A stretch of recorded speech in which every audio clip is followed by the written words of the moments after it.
lui, elle donne à manger. On va l'appeler l'alpha. Et l'alpha, ce sera toujours un mâle. Chez les loups, c'est comme ça que ça se passe, c'est toujours un mâle qui le chef. Voilà. C'est bien que les loups ayant un mâle, c'est forcément notre petit bâton qui est le chef de la meute. Alors, le chef de la meute, il a le choix entre ses femelles. Donc, il va en choisir une. Et ça s'appelle alpha. Ça va être un qui va être un petit peu la sous-chef, si on veut. Et c'est la seule femelle avec laquelle il va crocodile. Sinon, quand on veut choisir la femelle alpha, il va falloir que je défie la première femelle, gagner le combat pour pouvoir prendre sa place. Et que le mâle l'accepte. C'est important.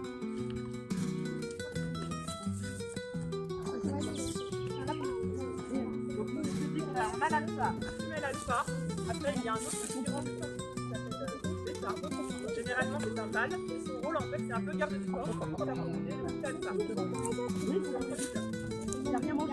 Après, forcément, il y a plein de choses qui vont faire poser les uns derrière les autres. Et tout en bas de la meute, on va retrouver l'oméga. L'oméga, c'est un peu le tampon social de la meute. Un petit peu aussi le souffre-douleur. En fait, c'est elle qui va réguler les douleurs des loups. Dès qu'il y a des entre les loups de la meute, au lieu de se battre les uns avec les autres et de perdre leur énergie, ils vont venir évacuer leur frustration sur l'oméga, soit en les grognant dessus, soit en la chassant un petit peu, bien en l'attaquant.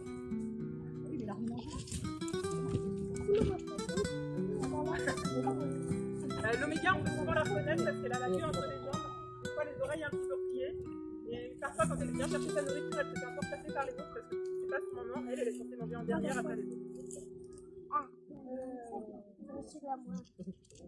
Voilà, je ne saurais pas trop vous dire, elle se ressemble beaucoup quand même. Nos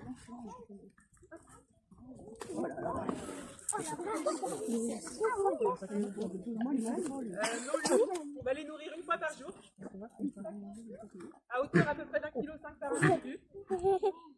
Après, vous voyez bien, je ne vais pas les nourrir individuellement. C'est un petit peu risqué quand même, je n'ai pas trop envie de rentrer avec eux. Donc en fait, je jette ceux qui se jettent.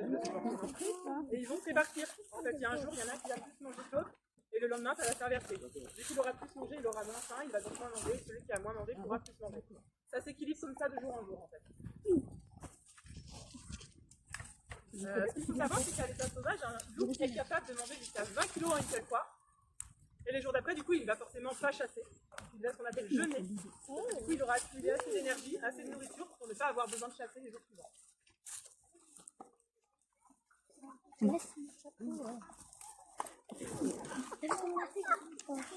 D'après vous, à l'état sauvage, est-ce qu'ils vont aller chasser un peu les loups? Un loup, ça mange quoi? Oui, mais qui est bien quand il est dans la forêt. Lapin, tout petit rongeur. Des sangliers, veut dire? Si on récapitule, Pas que. petit rongeur, lapin, lièvre, mulot, souris, tout ce qui peut passer. C'est assez facile, c'est petit. Tous les oiseaux qui volent un peu trop bas, ils sont capables de les attraper, vous avez vu comment ils sautent. Après, si on augmente un petit peu en taille, on va avoir effectivement les sangliers, c'est quand même déjà une belle augmentation. C'est eux qui se chargent de réguler un petit peu les sangliers à l'état sauvage. C'est pour ça que c'est très important en avance dans la nature. On va voir tout ce qui est biche, chevreuil, un peu plus gros gabarit, sympa aussi à chasser. Et leur préféré, ça va être celui qui est dans l'enclos juste en face. Le cerf. Exactement. Le cerf est là, qu'on va également retrouver en Europe. C'est une de leurs proies favorites, c'est une proie de grande taille, donc forcément beaucoup de viande. Ils vont se mettre à la chasser tous ensemble en meute pour en attraper un ou plusieurs et se répartir la viande entre eux. On les met en place, ne vous inquiétez pas, c'est pas du sadisme, tout va bien. On les met en place pour stimuler leur instinct naturel. Instinct de chasse, instinct de fuite. Après, depuis le temps qu'ils sont voisins maintenant, ils se reçoivent plutôt très bien. Ils sont peut-être contents dans les morceaux.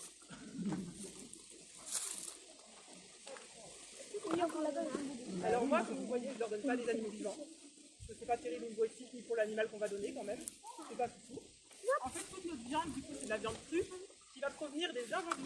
Tous les supermarchés, nos gangsters en viande, on va récupérer pour redistribuer un peu à tous nos carnivores. Donc on va récupérer de la volaille, du bœuf, de l'agneau, toute viande bovine, un petit peu de tout. On évite juste de récupérer le porc parce que